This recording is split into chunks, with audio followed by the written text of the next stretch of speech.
नमस्कार दोस्तों, स्वागत है आप सभी का हमारे YouTube channel BL live classes में। हम डॉक्टर मनोहर रे के गणित का सलूशन कंटिन्यू कर रहे थे और यह जो वीडियो है पाठ 11 सरल रेखा और जिसका जो खंड है निर्देशांक ज्यामिति, यानी कि निर्देशांक ज्यामिति से यह है सरल रेखा। तो हम लोग वीडियो को शुरू करते हैं और वीडियो को शुरू करने से पहले यदि आप नए मित्र हैं तो चैनल को सब्सक्राइब करना तथा वीडियो को पसंद आने पर वीडियो को लाइक करना ना भूलें। तो चलिए शुरू करते हैं। और इस वीडियो में हम लोग कुछ महत्वपूर्ण सूत्रों के बारे में जानेंगे जो निर्देशांक ज्यामिति से संबंधित होंगे। निर्देशांक ज्यामिति में सर्वाधिक प्रयोग होने वाले यह सूत्र होते हैं जो काफ़ी अधिक महत्वपूर्ण हैं और सवाल को लगाने से पहले हमें इन सूत्रों पर ध्यान देना होता है ताकि सवाल को लगाते समय ज़्यादा सारी प्रॉब्लम ना हो। तो आप इन सूत्रों को ध्यान से देखिए और समझिए कि सूत्र कहते क्या हैं। जैसे कि पहला में कह रहा है कि बिंदु x1 y1 और बिंदु y2 x2 यानी कि x2 y2 के बीच की हमें क्या कह रहा है, दूरी ज्ञात करनी है। यानी कि एक यहाँ पे बिंदु है और एक यहाँ पे बिंदु है, इसके बीच यानी कि यही लाइन है और इस लाइन के बीच की हमें जो है दूरी ज्ञात करनी है, डिस्टेंस ज्ञात करना है। तो इसको ज्ञात करने के लिए हम इस सूत्र का प्रयोग करते हैं। कर्णी में फर्स्ट ब्रैकेट में x1 माइनस x2 का whole square plus second bracket में y1 माइनस y2 का होल स्क्वायर। इस सूत्र के द्वारा हम दो बिंदुओं के बीच में जो दूरी है वह ज्ञात कर सकते हैं। काफ़ी महत्वपूर्ण है। और ऐसे ही दूसरा आपका सूत्र है, ये भी काफ़ी इम्पोर्टेंट है। दूसरा सूत्र में आप देख पाएंगे कि पहला बिंदु दूसरा बिंदु यानी दो बिंदुओं का निर्देशांक दिया हुआ है। और जैसे कि मान लीजिए कि यहाँ पे A है और यहाँ पे B है, यह लाइन है और बीच में एक बिंदु है P, ठीक। और इसको M1 और M2 में के अनुपात में क्या किया गया है, बांटा गया है, अनुपात में बांटा गया है।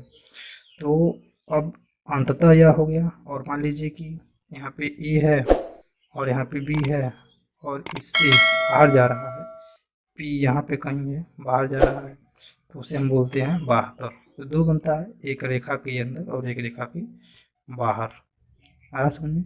रेखा के अंदर जैसे कि मान लीजिए यहाँ पे है A B, यहाँ पे एक बिंदु है P, तो इसका निर्देशांक ज्ञात करना है तो क्या हो गया, अंदर हो गया, ठीक है, यानी कि अंततः हो गया। तो अंततः के लिए हम यह सूत्र लगाएंगे और ऊपर जो अनुपात होगा M1 M2 का मतलब यह हो गया कि दो संबंधी एक या एक संबंधी दो, जो भी आपके प्रश्न में दिया होगा उसके हिसाब से, ठीक। उसके बाद है बाह्य का मतलब हो गया कि यहाँ पे A है और B, यह रेखा है, यहाँ पे बिंदु है, यहाँ पे बिंदु है और इसके बाहर कहीं है एक P बिंदु, ठीक। तो यह हो गया हमारा बाह्य।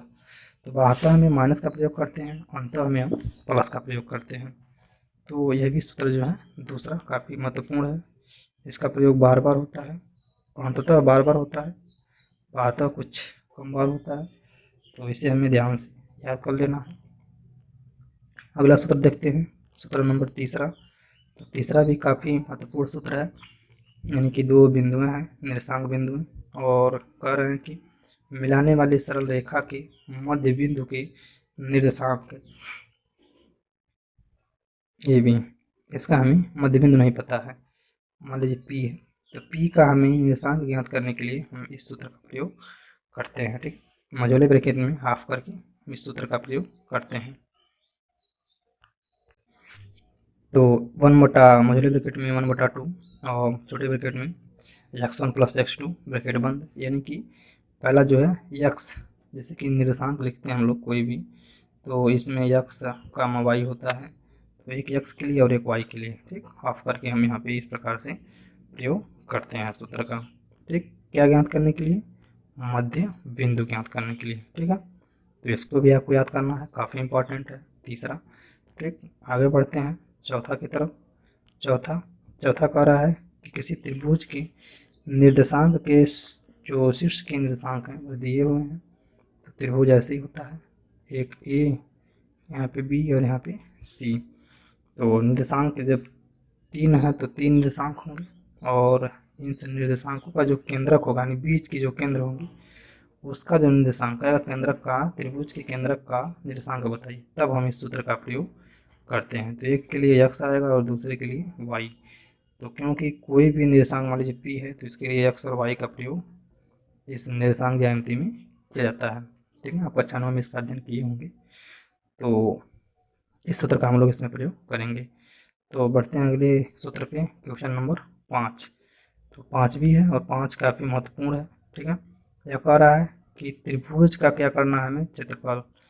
प्रश्न में बोलेगा कि 3 निर्देशांक दिया गया है ए बी सी करके, और उस निर्देशांक से हमें जो है कह रहा है कि बनने वाले त्रिभुज का क्षेत्रफल ज्ञात कीजिए। तो हम इस सूत्र का प्रयोग करेंगे 1/2 बड़े ब्रैकेट में x1 और छोटे ब्रैकेट में देखेंगे हम लोग तो y2 माइनस y3 छोटा ब्रैकेट बंद प्लस x2 पुनः छोटे ब्रैकेट में y3 माइनस y1 छोटा ब्रैकेट बंद प्लस x3 और छोटे ब्रैकेट में y1 माइनस y2 छोटा ब्रैकेट बंद बड़ा ब्रैकेट बंद। तो अब क्रम से है, एक बार x1 है, x2 है, x3, यानी x1 के साथ जो है y1 और y3 आया है। 1 तो है तो y1 y3 1 नहीं आया। उसके बाद x2 के साथ देखेंगे तो x2 के जो साथ होगा y3 और y1 आया है, और x3 के साथ जो है y1 और y2 आया है। तो इसको आप इस तरह से याद कर सकते हैं। तो ये जो 5 हैं, 5 काफ़ी महत्वपूर्ण है। आप इसका स्क्रीनशॉट भी ले लीजिए बारी बारी से, या आप किताब है तो किताब से भी देख करके आप छाँट सकते हैं, छाँट करके उससे आप लिख सकते हैं, लिख करके इसका आप अध्ययन कर सकते हैं। ठीक, आप यहाँ से स्क्रीनशॉट भी ले सकते हैं। तो काफ़ी यह इम्पॉर्टेंट है, ये 5 सूत्र जो है काफ़ी इम्पॉर्टेंट है। चलिए इसके बाद से 6ठे नंबर से देखेंगे आप, तो कुछ समीकरणों के बारे में बताया गया है कि आपको समीकरण कैसे कैसे मिलेंगे। तो इन रूपों में, पहला दूसरा तीसरा चौथा, ये जो 5वां 6वां, इन रूपों में आपको समीकरण देखने को मिल जाएंगे। यह जो समीकरण के रूप हैं, इन रूपों में आप समीकरण को देख पाएंगे। ठीक है, 7वां कह रहा है कि वह निर्देशांक जब क्या तो देखा गया हो समांतर हो। तो समांतर के लिए हम इस तरह से रूप का प्रयोग करते हैं इक्वल 0 के साथ, और लंब समीकरण हो तो लंब के लिए हम माइनस का प्रयोग करते हैं। ठीक है, माइनस का प्रयोग हम लोग करते हैं। यह इसके लिए बता रहा है कि आप किस चीज़ का कब प्रयोग करेंगे। ठीक, और आप दिखाएंगे 9वीं पे कह रहा है कि थीटा अंश हमें ज्ञात करना होता है। तो थीटा अंश को आप कैसे ज्ञात करेंगे, थीटा अंश को ज्ञात करने के लिए हम टेन थीटा प्लस माइनस दोनों में यूज करते हैं, या m1 माइनस m2 के साथ, यानी अनुपात जो दिया होता है। ठीक, उसी प्रकार से दिया है 10वां में भी टेन थीटा का ही मान ज्ञात करने के लिए। ये उतना इंपॉर्टेंट नहीं है, लेकिन तो समीकरणों को समझने के लिए ये बेहद जरूरी है। ठीक है, चलिए उसके बाद से 11 में देख पाएंगे अब दिया हुआ है समांतर रेखा के लिए, और यह प्रच्छेदी बिंदु के लिए, और यहाँ पे भी है जो है प्रच्छेदी बिंदु के लिए। तो प्रच्छेदी बिंदु होगा समीकरण इस प्रकार से बनेगा, और जब समांतर होगा तो समीकरण जो है इस प्रकार से 1 करके -1, यानी कि m1 m2 जो है इक्वल होगा। तो m1 m2 इक्वल -1 के रूप में यह आएगा। 14 15 देख लीजिए, 14 15 जो है यह मूल बिंदुओं के लिए, जब इक्वल 1 हो तो मूल बिंदु ज्ञात करनी है, रेखा की लंबाई ज्ञात करनी है, तो हम इस सूत्र का प्रयोग करते हैं। ठीक है, उसके बाद से देखेंगे 16 में भी जो है कॉस करके, यानी सरल रेखा पे डाली गई लंब के लिए है, और सरल रेखा के और डाली गई लंब के लिए हम इस सूत्र का प्रयोग करते हैं। 17 नंबर का 18 क्या कर रहा है, 18 कह रहा है कि दो समांतर रेखाओं के बीच की दूरी, दो समांतर रेखाओं की समांतर रेखा है, इसके बीच की दूरी किसी एक रेखा पर स्थित बिंदु से दूसरे रेखा पर डाले गए लंब की, यानी कि लंब की लंबाई की क्या होता है, बराबर होता है। क्या होता है, बराबर होता है।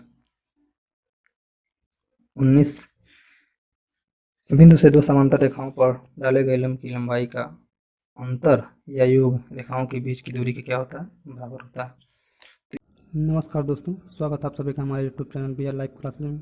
हम डॉक्टर मनोहर रे के गणित का सलूशन कंटिन्यू कर रहे थे, और यह जो वीडियो है वह पाठ 11 सरल रेखा का है, और प्रश्नावली 11 ये है। तो चलिए वीडियो को शुरू करते हैं, और वीडियो को शुरू करने से पहले यदि आप नए मित्र हैं तो चैनल को सब्सक्राइब करना, तथा यह वीडियो पसंद आने पे वीडियो को लाइक करना न भूलें। तो चलिए शुरू करते हैं पहले प्रश्न से। और यह जो सरल रेखा है, पाठ का नाम यह आता है निर्देशांक ज्यामिति के अंतर्गत। तो निर्देशांक ज्यामिति आप कक्षा 9 में पढ़े ही होंगे कुछ थोड़ा बहुत। तो इसमें आप कुछ उससे रिलेटेड प्रश्नों को देखेंगे। जैसे पहला प्रश्न लिखा है कि उस सरल रेखा का समीकरण ज्ञात कीजिए जो x अक्ष के समांतर है और बिंदु 2, -3, यानी कि यह x और यह y -3 से होकर के जाता है। ठीक। तो इसका हल क्या हो जाएगा, इसका हल होगा कि एक्स एच के क्या है, समांतर है। तो समीकरण जो होगा वाई पे देखेंगे, वाई इक्वल क्या होगा, सी होता है। ठीक। तब हम लोग अभी समीकरण क्या लिख सकते हैं, यानी कि वाई बराबर -3, क्योंकि ये बताएं ना भी कि ये एक्स है और ये क्या है, वाई है। तो वाई बराबर -3 आप लिख सकते हैं। इसको जब और आगे बढ़ाएंगे तो इसको आप ऐसे भी लिख सकते हैं कि वाई प्लस, इसको इधर लाएंगे तो प्लस हो जाएगा, इक्वल 0। तो ये क्या हो जाएगा हमारा आंसर, यानी यही क्या हमारा समीकरण है। ठीक। चलिए अगला प्रश्न देखते हैं, क्वेश्चन नंबर 2।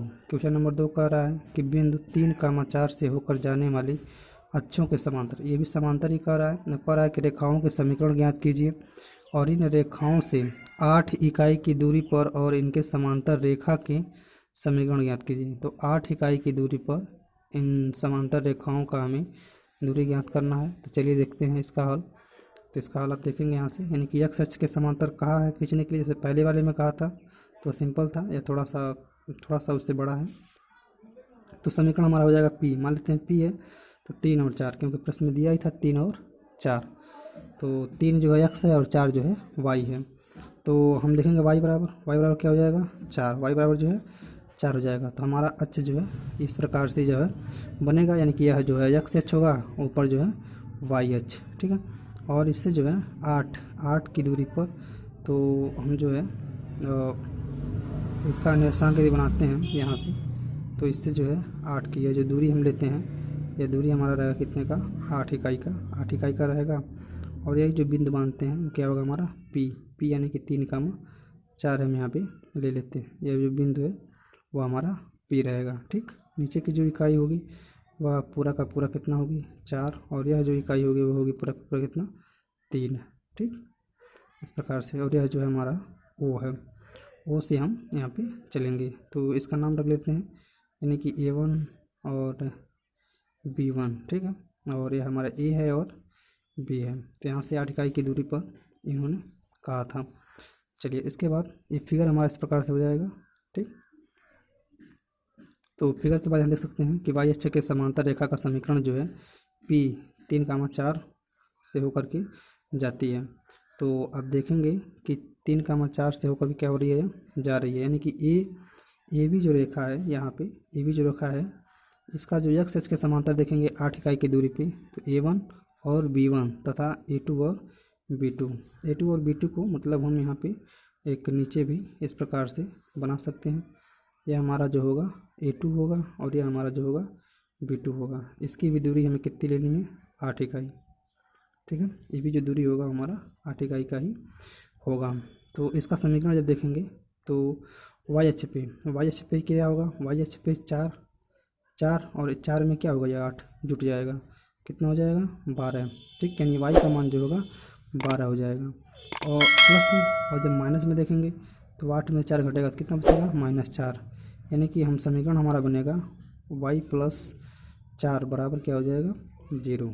वाई प्लस 4 बराबर क्या हो जाएगा, 0 हो जाएगा। और हम लोग इसी प्रकार से, ये तो वाई अक्ष पे हो गया, और इसी प्रकार से हम लोग क्या देखेंगे, एक्स अक्ष पे, यानी यहाँ पे ये देखेंगे समीकरण हो गया वाई प्लस 4। अब यही जो है हम देखेंगे वाई अक्ष पे, ये हो गया अब एक्स अक्ष पे, और ये हो जाएगा हमारा एक्स अक्ष पे हो गया, और उसके बाद से हम देखेंगे वाई अक्ष पे।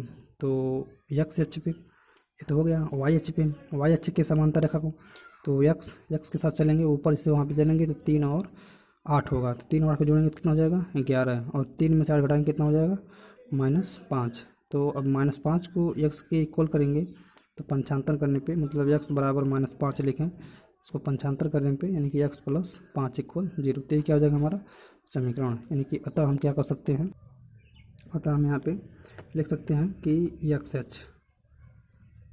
अक्ष के समांतर का जो होगा, यानी कि वाई बराबर क्या हो जाएगा, 4, और वाई बराबर एक और क्या हो जाएगा, 12। यानी कि कह सकते हैं हम लोग कि वाई प्लस 4 बराबर क्या हो गया, 0, 1 बना। और तथा वाई अक्ष पे देखेंगे, वाई अक्ष पर, तो वाई अक्ष के समांतर दोनों ऊपर निकला हुआ है, वाई अक्ष के समांतर। तो एक्स बराबर क्या हो गया, एक्स बराबर जो है 3, और एक जो एक्स बराबर जो है और 11 है। ठीक। अब इसको जब मिलाएंगे तथा हम लोग इसको क्या सकते हैं, समीकरण बनाएंगे, क्या हो जाएगा, x + 5 = 0। तो यह हो गया और यही दोनों क्या हमारे समीकरण है और क्या यह आंसर है। ठीक है, यानी कि यही जो है हमारे आंसर हो गए। ठीक, चलिए अगले बढ़ते हैं अगले प्रश्न पे। Question number 3। चलिए क्वेश्चन नंबर 3 है, कह रहा है कि निम्नलिखित बिंदुओं से खींची जाने वाली रेखाओं के प्रत्येक प्रतिबंध के अनुसार प्रवणता ज्ञात करना है हमें। ठीक है, इसमें जो है प्रवणता ज्ञात करना है कि झुकाव कितना है। तो ए प्रश्न हमारा ए में दिया हुआ है 4, 6 तथा -2, 3। तो ये हमारा प्रश्न हो गया। तो इसमें हम देखेंगे कि यह x1 यानी कि 4 और उसके बाद y1 6, x2 -2, y3 जो है कि 3। अब हम देख लेंगे यहाँ से प्रवणता। ठीक है, प्रवणता का सूत्र क्या होता है, इसको हमने पहले वाले वीडियो में भी बताया था। प्रवणता का सूत्र है, जो सूत्र का वीडियो बनाए थे इसके पहले, उसमें आप इस चीज़ को देखे होंगे। ठीक है, वही चीज़ हम यहाँ पे समझाने की कोशिश कर रहे थे उस वीडियो में। तब ये प्रवणता का सूत्र है। ठीक है, ये जो है इसको आपको कंठस्थ करना पड़ेगा। ठीक है, याद करना पड़ेगा। तो इसमें भर देते हैं हम लोग 3 - 6 बटा -2 - 4 मान भर देंगे। और मान भरने के बाद यहाँ पे देखेंगे तो क्या आएगा, -3 नीचे आ जाएगा -6, यानी कि क्या आ जाएगा यहाँ पे बराबर नीचे लिख देते हैं, बराबर आ जाएगा 1/2। ये क्या हो जाएगा आंसर। ठीक है, और बी देखिए, बी में दिया है -2 और 5 तथा 6, 8 है। तो -2, 5 और 6, 8 है। तो इसका भी हमें क्या करना है, प्रवणता ही ज्ञात करना है। तो इसका भी प्रवणता हमने यहाँ पे ज्ञात कर लिया, जैसे पहले को ज्ञात किया, यह सूत्र हो गया। उसके बाद से इससे हम लोग x और y1 यानी कि x1 y1, उसके बाद x2 y2 मान को यहाँ पे रखेंगे, यानी कि y2 फिर y1 फिर x2 फिर x1। तो 4, 5 और 6, -2 इसमें से घटाएंगे -1 आएगा, यह प्लस हो जाएगा, इसमें जुट जाएगा, यानी कि आएगा -1/8। ये क्या हो जाएगा, हमारा आंसर हो जाएगा। ठीक है, उसके बाद देखिए सी में क्या है, 0 4 तथा 4 0 यही है। तो इसमें x1 0, y1 4, x2 0 और y2 रहेगा, यहाँ पे यह रहेगा y2 होगा जो 4।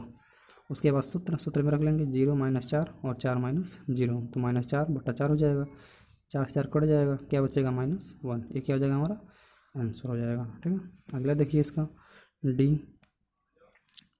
डी में क्या है, डी में कह रहा है कि ए और बी तथा ए में एक पहले वाले में तो ए और बी है, दूसरे वाले में a sec square alpha b cosec square alpha है। तो पहला हो गया और यह 20 दूसरा, यानी कि यह 1 और यह 2। तो x1 a y1 b x2 जो है ए सेक स्क्वायर अल्फ़ा और y2 जो हो जाएगा, तो x2 और y2 जो हो जाएगा यहाँ पे,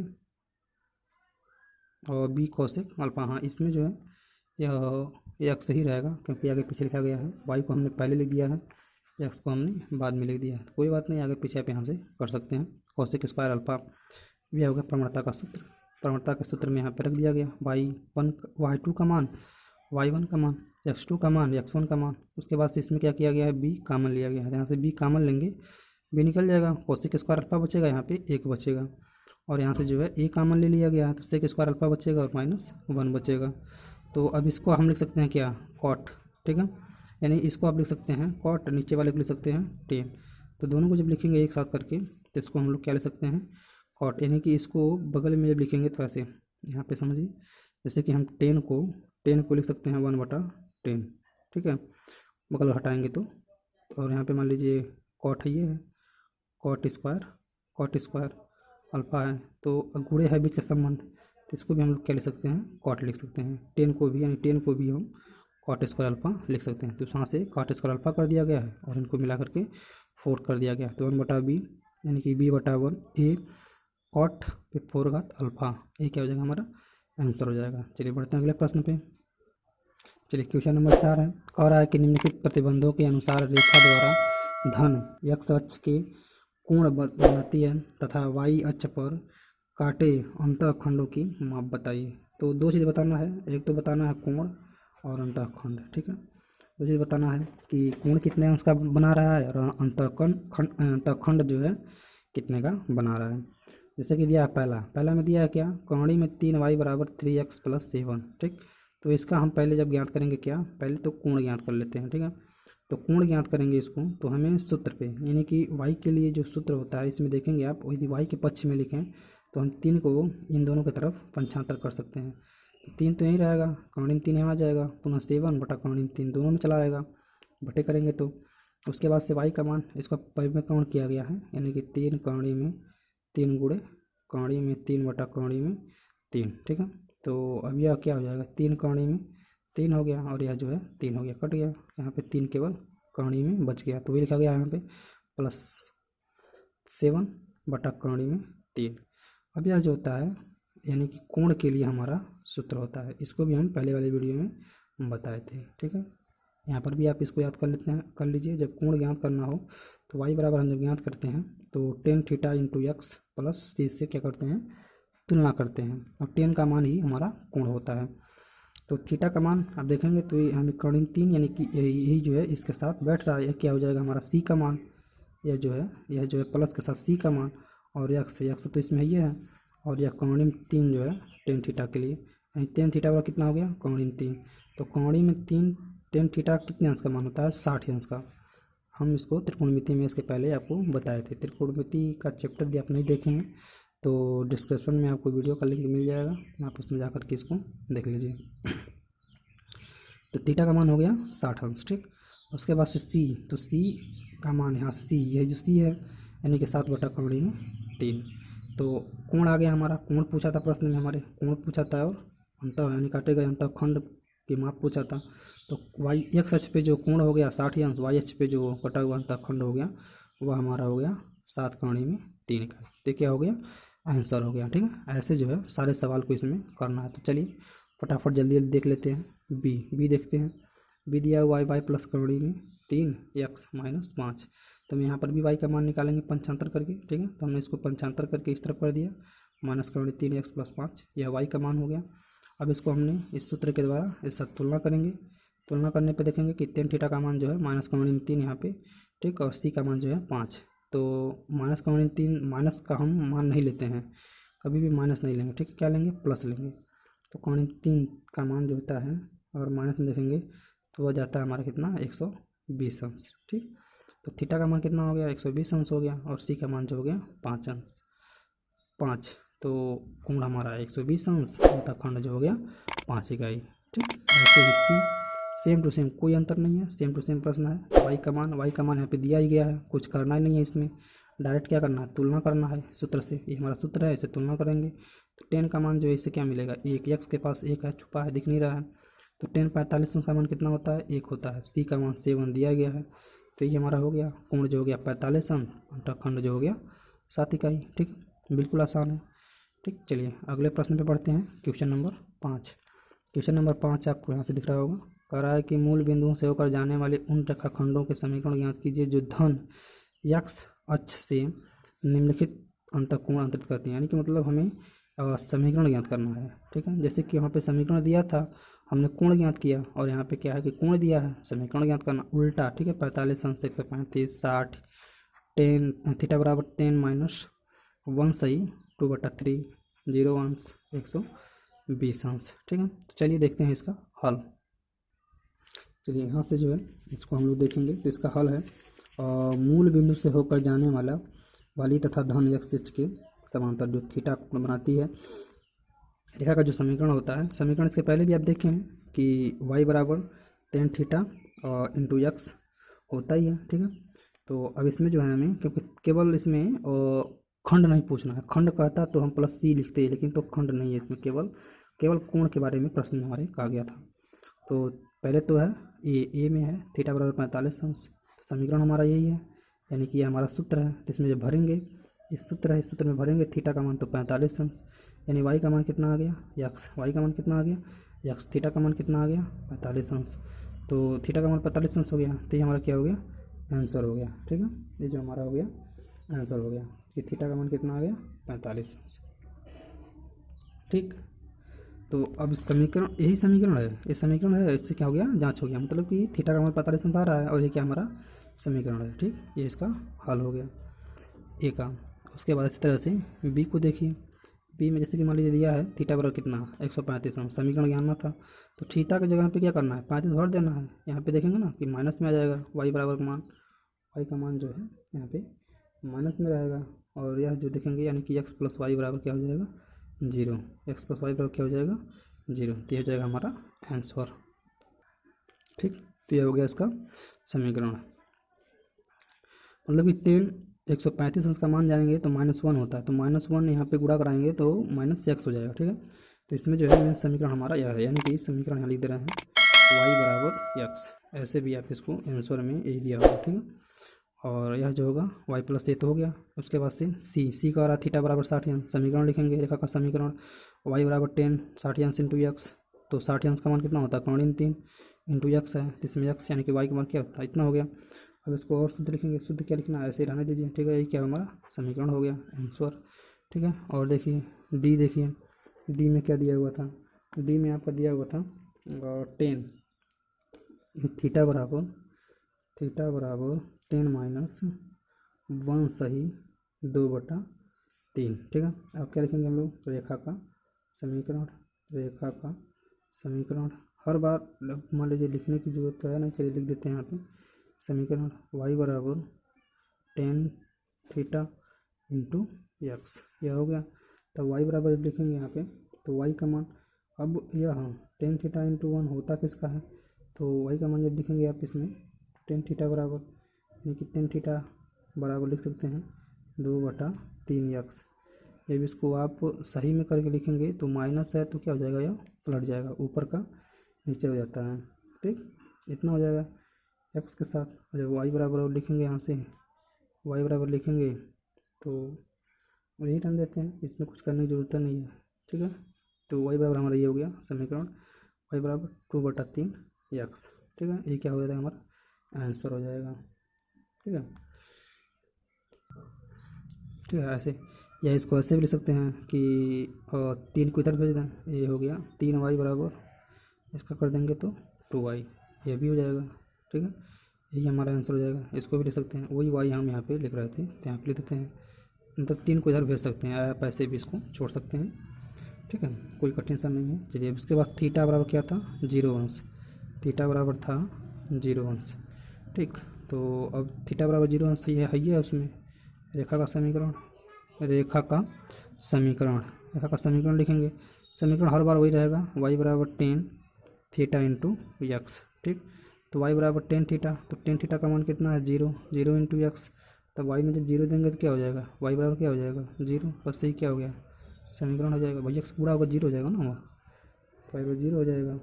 ठीक है, और एक और देख लीजिए ई के बाद एक और था एफ में क्या था कि थीटा बराबर 120 अंश, थीटा बराबर 120 अंश, ध्यान से देखिएगा इसको सवाल। ठीक ना, थीटा बराबर 120 अंश, रेखा का समीकरण, रेखा का समीकरण सब हल में है यार। ठीक है, ये सब सारे हल हैं इसके। ठीक है, सब हल हैं इसके, समीकरण पुनः वही रहेगा y बराबर 10 थीटा इंटू एक्स। ठीक है, अब मान लीजिए y बराबर 10 थीटा, थीटा का मान 120 अंश, तो y से बढ़ा भी सकते हैं और 10 120 अंश इंटू एक्स, ये लाइन हम गायब कर दे रहे हैं, डायरेक्ट आप लिख सकते हैं। तो 10 120 अंश का मान कितना होता है माइनस कड़ी में 3, इसके पहले भी लिखा गया था, और इंटू एक्स। ठीक, तो अब इसको कैसे लिख सकते हैं, इसको इधर भेज सकते हैं, यानी y प्लस कड़ी में 3x इक्वल 0, तो यह क्या हो गया हमारा समीकरण हो गया, आंसर हो गया। ठीक है, बिल्कुल सिंपल सा है, बस थोड़ी थोड़ी चीज़ें हमें समझने की ज़रूरत है। ठीक है, चलिए आगे देखते हैं अगले प्रश्न को, क्वेश्चन नंबर 6 को देखते हैं। चलिए यहाँ से क्वेश्चन नंबर 6 कह रहा है कि उन रेखाओं के समीकरण ज्ञात कीजिए जो x अक्ष तथा y अक्ष पर क्रमशः निम्नलिखित अंतःखंड व कोण के लिए था, और यह जो है अंतःखंड के लिए है। ठीक है, तो सबके अलग लिए अलग अलग है, तो हल में क्या करेंगे हम पहले मान लेंगे कि x अक्ष पे जो है अंतःखंड क्या है हमारा a है, और y अक्ष पे जो अंतःखंड हमारा क्या है b। तब रेखा का समीकरण क्या होता है, यह सूत्र हमने वहाँ पे बताया भी था पहले वाले वीडियो में कि x बटा a प्लस y बटा b इक्वल 0। यह अंतःखंडों के लिए है, जब दो अंतःखंड हों तो उसके लिए इस सूत्र का प्रयोग होता है। ठीक है, यह सूत्र है, चीज़ें आपको याद रखना पड़ेगा। ठीक है, तभी आप अच्छे तरीके से लगा पाएंगे। जैसे ऊपर वाले में जो था यह कि 10 थीटा यानी कि टेन थीटा का जो समीकरण है y बराबर टेन थीटा इंटू एक्स, और जब रेखाखंड रहेगा साथ में तो प्लस सी, तो यह जो है सूत्र है इसका। तो हमें देखेंगे कि एक्स बराबर ए बराबर क्या हो जाएगा 5 और y बराबर क्या ले लिया गया है 6, ठीक। क्योंकि इसी समय क्या करना है, यहाँ पे ए में पहला वाला दिया है, ए में दिया है 5 तथा 6 से हमें बनाना है। तो ए बराबर 5 हो गया, बी बराबर 6 हो गया, तो एक्स बटा 5 प्लस वाई बटा 6 बराबर 1। अभी तीरे गुणा करेंगे 6 5 30, इधर हो जाएगा 6x, इधर हो जाएगा 5y, जुटेगा नहीं, एक को इधर के पास भेज देंगे, 30 को 30 हो जाएगा, यानी कि 6x प्लस 5y बराबर 30। यही क्या हमारा समीकरण, वही पूछा ही था पारा कि समीकरण ज्ञात कीजिए, ठीक है। समीकरण ज्ञात करेंगे कब, जब हमारे पास सूत्र रहेगा तब। तो यह सूत्र है और यह जो प्रश्न है, ठीक। चलिए अगला देखते हैं इसका, चलिए फटाफट देख लेते हैं। बी में दिया है 3 तथा -2, तो ए में क्या हो गया 3 हो गया, बी में क्या हो गया -2 रखने पर सूत्र हमारा हर बार वही रहेगा, ठीक है। अंतःखंड रेखा का समीकरण जो होता है, अंतःखंड रेखा का जो समीकरण होगा वह एक्स बटा ए प्लस वाई बटा बी, अंतःखंड रेखा का समीकरण याद रखेंगे।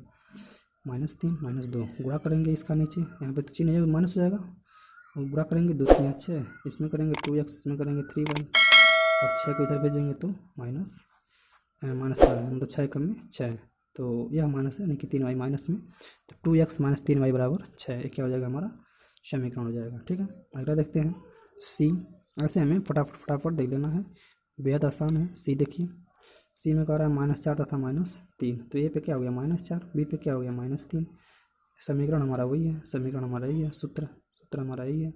इस पर रखेंगे, ए के जगह पे -4, बी के जगह पे -3, ये क्या हो जाएगा माइनस, दोनों में से माइनस कॉमन ले लेते हैं, कॉमन लेके दे देते हैं किसको, एक को, तो यह दोनों प्लस में हो जाएंगे और ये जो हो जाएगा माइनस में हो जाएगा। अब गुणा कर लेंगे तो 4 3 12, इसमें करेंगे 3x, में करेंगे 4x, 3 गुणा क्रॉस मल्टीप्लाई, और 12 को इधर भेज देंगे तो -12, 12 को पूरा अंदर लेंगे तो 3x plus 4y plus 12 equal 0, ये क्या हो गया हमारा समीकरण हो गया, ठीक है। ये हमारा समीकरण बनके तैयार हो गया। अगला देखते हैं डी में दिया हुआ क्या, डी में दिया हुआ है एक सेक और एक कोसेक, जो दिया हुआ है, तो ए पे क्या हो जाएगा एक कोसेक अल्फा, सूत्र हमारा वही रहेगा, हर बार सूत्र वही रहेगा, क्योंकि प्रश्न में हमने पहले दिया था ABCD इसमें कई दिया है, तो इस पे हम मान भर लेंगे, ठीक। यहाँ पे मान भर लिया गया, उसके बाद से क्या करेंगे हम इसमें तिर्यक, यानी कि क्रॉस मल्टीप्लाई कराएंगे, ठीक है। क्रॉस मल्टीप्लाई कराएंगे तो करते हैं इसमें, तो नीचे बट्टी लगा देते हैं बड़ा सा, और इसमें क्रॉस मल्टीप्लाई हम जो कराएंगे इन दोनों का, तो इन दोनों का क्रॉस मल्टीप्लाई आप ऐसे लिख सकते हैं। चलिए तो गुणा हम करते हैं, तो गुणा करने से पहले इसको ऐसे लिख देते हैं, देखिए इसको गुणा ना कीजिए, गुणा करेंगे तो ज़्यादा बड़ा हो जाएगा, इसको ऐसे कर लेते हैं, x को यहाँ से हटा के, x को यहाँ लिखते हैं, ठीक है, यहाँ लिखते हैं x को यहाँ से हटा के, मतलब इसको 1 बटा ऐसे लिख सकते हैं कि x और गुणे 1 बटा ए सेक अल्फ़ा, ठीक है, प्लस और y गुणे 1 बटा कोसेक, इसको डायरेक्ट भी कर सकते थे, और यहाँ पे 1, देखिए क्या हो जाएगा यक्स, एक इसको हम सेक को क्या ले सकते हैं, सेक को ले सकते हैं क्या कॉस अल्फ़ा, इसको क्या ले सकते हैं y साइन, y यहाँ पे a भी है, y a इंटू यहाँ पे, उसके बाद साइन, और ये हो गया अल्फ़ा इक्वल क्या हो गया 1, तो a इसमें भी है, a इसमें है, a कॉमन ले लेते हैं, a कॉमन लेंगे तो x cos alpha plus y sine alpha equal क्या हो गया 1।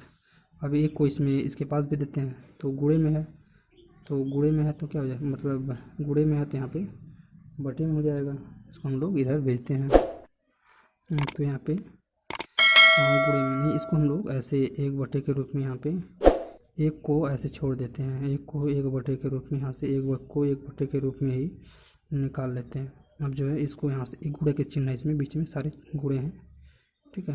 अब इसको हम इधर भेज देंगे तो हो जाएगा आपका cos alpha x plus sine alpha y बराबर ए, ठीक है। यह जो होगा आपका समीकरण बन के तैयार हो जाएगा, ये जो है आपका आंसर है, ठीक है। चलिए बढ़ते हैं अगले प्रश्न पे, अगला प्रश्न देखते हैं। अब अगला प्रश्न है क्वेश्चन नंबर 7, कह रहा है कि निम्नलिखित रेखाओं में से प्रत्येक का धन x अक्ष से झुकाव तथा मूल बिंदु से होकर के दूरियां ज्ञात करना है। मूल बिंदु से रेखाओं की दूरी ज्ञात करना है और हमें झुकाव ज्ञात करना है। तो मतलब झुकाव और मूल बिंदुओं से दूरियां ही हमें ज्ञात करना है कुल मिला के। तो चलिए देखते हैं इसका आंसर। चलिए इसका आंसर देखते हैं। पहला कह रहा है कि x से cos 30 अंश प्लस y साइन 30 अंश बराबर 7, और माना अब हल है इसमें, तो मान लेंगे हम, ठीक है, कि x अक्ष से जो झुकाव होगा वह थीटा होगा तथा मूल बिंदु की जो दूरी होगी वह p। तो झुकाव थीटा, दूरी जो है p, क्योंकि झुकाव कोण में ही लेना हमें। तो अब इसके साथ जो है ये समीकरण बनेगा, ठीक है। यही हमारा समीकरण, सूत्र का समीकरण है कि x cos theta plus y sine theta इसको क्या होगा, p होगा, ठीक। तो इसमें cos थीटा जो है, cos थीटा का मान देखेंगे, इसमें कितना है 30 है, इसमें क्या है 70। तो cos थीटा 30 यानी थीटा बराबर 30 हो गया, साइन थीटा साइन 30, थीटा बराबर क्या हो गया 30 हो गया। p का मान क्या हो गया 7। तो p है क्या, p जो है दूरी है झुकाव से, तो झुकाव कितना हो गया, झुकाव हो गया 30 अंश, दूरी हो गया 7। ये क्या हमारा आंसर, ठीक है। अगला देख लेते हैं बी, फटाक ऐसे ही बिल्कुल सिंपल सा है। तो बी में भी कह रहा है, यह हमारा सवाल दिया हुआ है, ठीक। एक्स कॉस अल्फ़ा और माइनस वाई साइन अल्फ़ा बराबर क्या डी। तो समीकरण हमारा वही रहता है। तो इसमें जो है, जो हमारा समीकरण किसमें दिया था, माइनस में दिया है, तो माइनस में हमारा सवाल हो गया। समीकरण जो दिया हुआ है प्रश्न में, प्रवणता हमारा इसमें जो है कि बी ले लेंगे, दूरी जो है हमारा डी। तो यदि प्रवणता देखते हैं बराबर, तो माइनस ए बटा क्या हो जाएगा बी, और माइनस ए बटा बी। तो ए का मान देखेंगे तो ए पहले पे है, तो क्या हो जाएगा कॉस, क्योंकि हमें माइनस में लेना है, और साइन में तो माइनस पहले से है, तो माइनस साइन अल्फा हो जाएगा। इन दोनों को करेंगे तो माइनस से माइनस कट जाएगा, क्या हो जाएगा प्लस हो जाएगा। साइन कॉस में क्या होते हैं, कॉट होते हैं, सूत्र है कॉट हो जाता है। परंतु जो हमारा मूल सूत्र है वो ये बराबर क्या कहता है कि टेन थीटा होना चाहिए। तो टेन थीटा बराबर क्या लिख सकते हैं हम लोग, कॉट थीटा, ठीक है। टेन थीटा बराबर कॉट थीटा, मतलब एम का मान क्या निकला, एम का मान क्या निकला, कॉट अल्फा निकला। तो हम लोग टेन थीटा की जगह कॉट अल्फा लिख सकते हैं।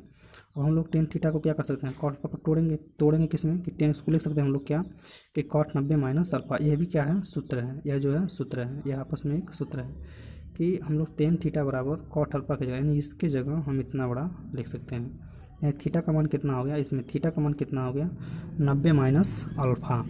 तो यह थीटा का मान 90 माइनस अल्फा हो गया। तो यही क्या है झुकाव, यानी यह सच पे जो झुकाव होगा 90 माइनस अल्फा होगा, ठीक। और जो दूरी होगी वह दूरी हम ऐसे लिखेंगे, दूरी जो होगी, और डी बराबर यानी कि under root cos square alpha plus sine square alpha बराबर क्या हो जाएगी डी। तो यह जो है दूरी हो गया, और यह जो हमारा झुकाव हो गया, ठीक। तो यह क्या हो गया हमारे आंसर। वीडियो को देखने के लिए आप सभी लोगों का बहुत बहुत धन्यवाद। मिलते हैं अगले वीडियो में।